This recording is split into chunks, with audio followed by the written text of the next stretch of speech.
नमस्ते, जय श्री राम दोस्तों।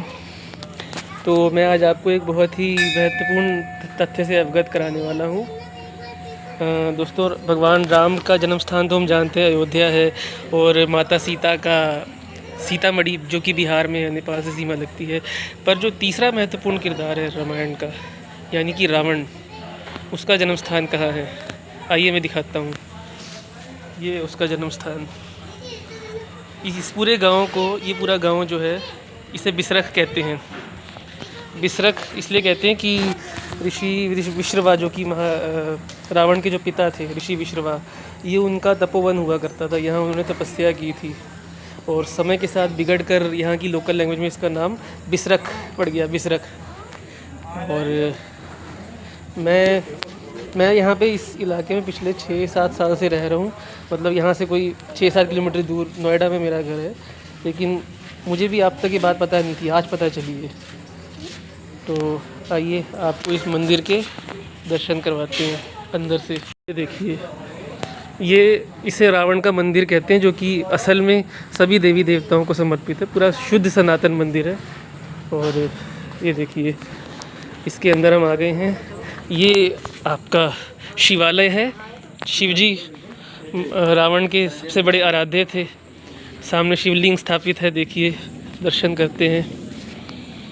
रावण के आराध्य जैसे कि हम जानते हैं। आइए, ओम नमो शिवाय।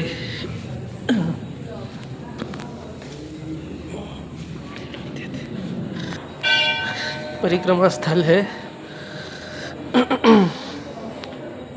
हाँ जी दोस्तों, तो ये वो स्थान है जहाँ पर कहते हैं कि रावण की प्रतिमा लगी हुई है। वैसे यहाँ पे सभी देवी देवताओं की प्रतिमा है। देखिए, गौरी शंकर यहीं पर विराजमान है, रावण के आराध्य गौरी शंकर, हम सब के देवों के देव महादेव यहाँ पर हैं। ये कल्कि भगवान हैं, कलयुग के भावी विष्णु अवतार लक्ष्मी नारायण जी हैं। जय श्री हरि। कुबेर जी भी हैं इधर, रावण के बड़े भाई। ये राधा कृष्ण जी हैं, जय श्री राधे। और ये देखिए, ये यहाँ पर रावण की प्रतिमा है। ये है रावण की प्रतिमा। ये पूरा मंदिर इसी को समर्पित है, ये इसके नाम पर है, पर शुद्ध सनातन मंदिर है।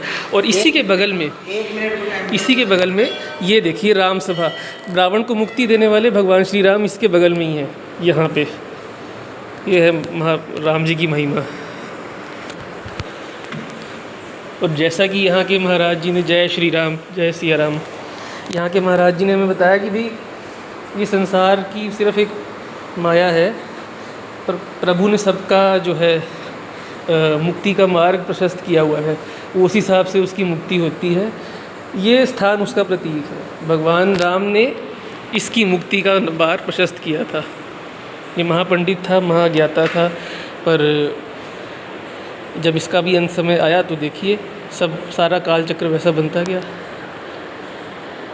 ये है यहाँ की सच्चाई। और बगल में हमारे बजरंग बली भी हैं, उनकी भी मूर्ति लगी हुई है। जय बजरंग बली,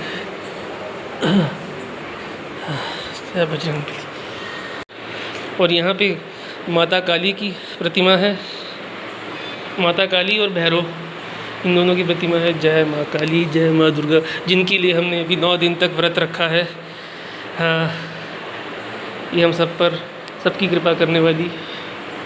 तो दोस्तों, अब हम आपको महाराज जी के पास लेकर जाते हैं, जो यहाँ के जो पुजारी हैं, उनसे कुछ और तथ्य जानते हैं यहाँ के बारे में। यहाँ उसके मतलब गुणों के कोई महत्व दिया जाता है, रावण के गुणों को, जो उसने विद्याएं हासिल की थी। अब गुण तो था ही नहीं उसमें।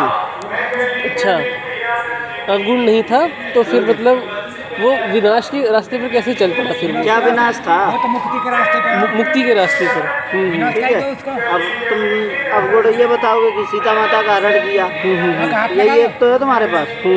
अब तुम ये देखो ना, शास्त्रों के अनुसार जिसने तुमको ये बताया है कि रावण ने सीता माता का हरण किया, उसने ये भी तुमको बताया है कि रावण को एक अश्राप था, अगर वो किसी भी स्त्री को उसकी इच्छा के बिना छुएगा तो उसके सिर के टुकड़े टुकड़े हो जाएंगे। हाँ हाँ, बिल्कुल। तो फिर रावण ने कैसे छू लिया सीता माता को? बिल्कुल, ये बताओ ना। फिर क्या था? जब तक ना करो निशाचर नासा, तब तक करो अग्नि प्रवासा। जी बिल्कुल। ठीक है, सीता जी जब अग्नि में प्रवेश कर रही थी तो रावण ने हरण किसका किया? बिल्कुल। और अंतिम टाइम के सवाल सुन लो। जब लक्ष्मण जी को ज्ञान लेने के लिए भेजा गया था, लक्ष्मण जी का पहला सवाल था कि आपने सीता माता का हरण क्यों किया? लक्ष्मण ने पूछा, भाभी माँ का क्यों हरण किया, ये लक्ष्मण जी ने पूछा था। तो रावण ने क्या कहा था, उनके हाथ में जो एक तिनका है मैं उसका भी नहीं छू सकता हूँ, उसको छू लूंगा तो जल के भस्म हो जाऊंगा। तो रावण ने हरण कैसे किया? हरण तो किया ही नहीं फिर वही। अरे माया रूपी सीता थी वो। हाँ बिल्कुल, माया रूपी सीता थी। वही तो वही। लोगों ने कहा पता है सीता थी। वो केवल हाँ मायावी वो फिगर थी वो सीता की। हाँ जी। मायावी फिगर था और फिर किसी को उन्होंने टच नहीं किया, स्वेच्छा से ले गए। सबसे उत्तम व्यवस्था थी अशोक वाटिका, सबसे उत्तम जगह थी लंका की, उसमें रखा। ना कोई पैरे पे पुरुष रखा, सब स्त्रियां पैरे पे थी, उनकी सेवा में सब स्त्रियां थी, पुरुष की एंट्री वर्जित थी उसमें। बिल्कुल। ठीक है, ऐसी जगह पे उन्होंने रखा। अब जो आपको रामानंद सागर में दिखा दिया गया रामायण में, बिल्कुल वो जनता मान रही है। बस। ठीक है, कभी शास्त्र को पढ़ने की चेष्टा रखी नहीं। यही पता थोड़ी जनता को माया। जी माया को तो सबने अपने जीवन में पकड़ के ही रखा हुआ है। हाँ। बस वही सब, कोई आजाद हुआ ही नहीं। वो माया से बनाई हुई सीता थी। बिल्कुल, वो माया से बनाई समझ गया? सीता वही। भगवान कुछ भी कर सकता है, मानते हो या नहीं? बिल्कुल। भगवान सुई की नोक में लिकाट दे तो पृथ्वी नहीं। जी इतना विश्वास है जी फिर तुम मेरी वन पास हो। बिल्कुल। अरे तुम ये कहते नहीं निकाल सकते तो मैं फेल कर देती हूँ। बिल्कुल। विश्वास जब सबको बनाया तो कुछ भी उसको कर भी सकता कर है भाई, ये रखो भगवान कुछ भी कर वो सकता सबकी मुक्ति का मार्ग उन्होंने सोचा हुआ था, बस वैसा ही होना था सब कुछ। जी रावण ने सबकी मुक्ति कराई है अपने द्वारा, अपने कुल की, राक्षस कुल की पूरे की मुक्ति करा दी। और क्या है। चाहिए? नहीं, राक्षसों का विनाश करने के लिए तो पैदा हुए थे आधे विजय राक्षस नहीं। भगवान। तो दोस्तों यहाँ आकर अब सारे सवालों के जवाब मिल गए हैं। पता चल गया है कि परमात्मा जो है सबकी मुक्ति का मार्ग खुद ही प्रशस्त करते हैं और कोई कुछ नहीं करता, ये तो सब करवाने वाले परमात्मा ही होते हैं। और संसार एक माया है और क्या। परमात्मा को याद कीजिए, उनको स्मरण रखिए, बाकी किसी चीज़ में विश्वास रखने की जरूरत नहीं। जय श्री राम, जय श्री राम। को कहाँ ढूंढे रे बंदे, मैं तो तेरे पास में, मैं तो तेरे पास में।